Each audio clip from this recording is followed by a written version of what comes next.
आश्वासनाची पूर्तता न होता कुठेतरी मराठा समाजाची फसवणूक झाली सरकारकडनं, सरकारकडनं ही भावना मराठा समाजाला निर्माण झाली. त्यानंतर मनोजाने काही महिन्यापूर्वी सरकारला सांगितलं की तुम्ही ह्या गोष्टी करणं गरजेचं आहे. तुम्ही ही आश्वासन दिली होती, त्या आश्वासनाची पूर्तता करणं गरजेचं आहे. आणि त्यांना काही महिन्यापूर्वी आश्वासन अंतिमध्ये देऊनसुद्धा सरकारच्या वतीने कुठलीच कारवाई झाली नाही.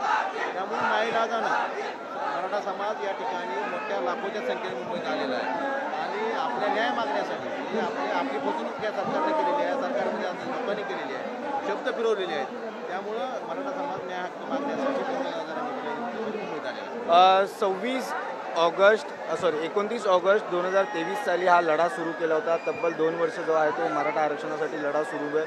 अजूनही आंदोलनाचा कुठला ठोस जो आहे तो तोडगा काढण्यात आला नाही. ह्याकडे कसं पाहता?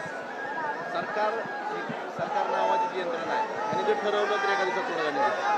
पण मला वाटतं की सरकारमधल्या काही लोकांना हा विषय चिकट ठेवायचा आहे, त्यामुळे तोडगा काढत नसतात.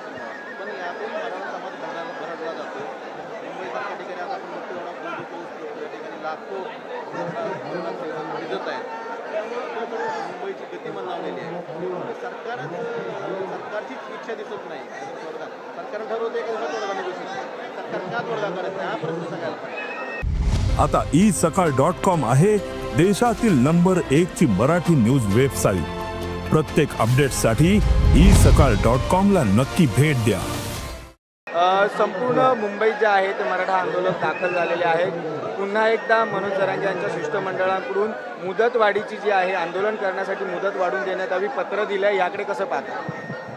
तर हे आंदोलन आज ठरलेलं नाही किंवा अचानक ठरलेलं नाही. आधीच मनोजाने जाहीर केली होती आणि या ठिकाणी आपण बघतो आझाद मैदानावर आपल्या संविधानाप्रमाणे प्रत्येकाला आंदोलन करण्याचा अधिकार आहे.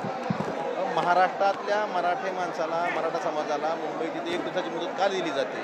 सरकारची भूमिका त्यात काय? सरकारच्या वतीनं न्यायालयात काय म्हणणं मांडलं गेलं?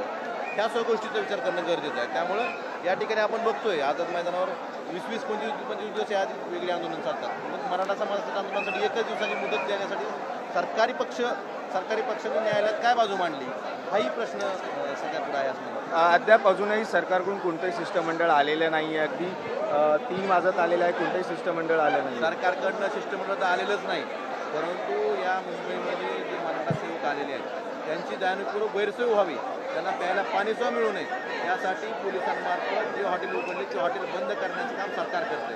त्यामुळे कुठेतरी आंदोलकामध्ये त्यांची गैरसोय व्हावी आणि निघून जावं हा जर सरकार प्रयत्न करत असेल तर निश्चितच सरकारचं बातमी दुर्दैवी असं मला एकंदरीत पाहता संपूर्ण जी परिस्थिती आहे अनेक ठिकाणी ट्रॅफिक जाम देखील झालेला आहे आणि दुसरीकडे पाहायला गेलं तर संपूर्ण मराठा आंदोलक महाराष्ट्राच्या कानाकोपऱ्यातून आलेला आहे. याकडे काय सांगाल? म्हणजे नक्की अनेक ठिकाणी रेल्वे देखील आता CSTला जे आहे ते बंद पडले होत्या, रुळावरती उतरले होते मराठा आंदोलक. मनोजाने सांगितलेलं आहे की कुठंही वाहतुकीला खोळंबा होईल किंवा रेल्वे वाहतुकीत खोळंबा होईल किंवा मुंबईकरांचं जनजीवन असं कुठेही मनोजाने स्पष्ट सांगितलं आहे की कुणालाही अडथळा होईल, आपल्याला शांतीच्या मार्गाने आंदोलन करायचं.